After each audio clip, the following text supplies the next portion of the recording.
And definitely we can point fingers towards many reasons for the downfall of the Muslims, especially in the last 3 or 4 centuries. And few of the reasons that you talk in your article, again, disunity or unity, the way you look at it.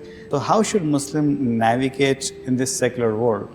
Because as you mentioned, Islam is not a secular religion, but we will live in a secular world regardless how much we deny. So how this challenges of nationalism and patriotism, because some scholars are saying nationalism is a modern day shirk. So what's your take on that? Definitely the major foundational problems with the nation state ever since it was invented, by the Europeans, the nation state, and sovereign rule. But I think it works both ways. I think there's a two-way traffic sovereign state.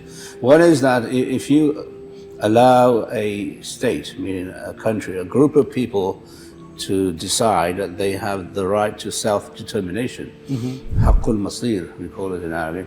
So if you're going to say that Pakistan has the right to govern itself the way Pakistan sees fit, then the question is, does the US or China or Britain have the intellectual prerogative to go into Pakistan law and say, we want you to change the law because it goes against our values?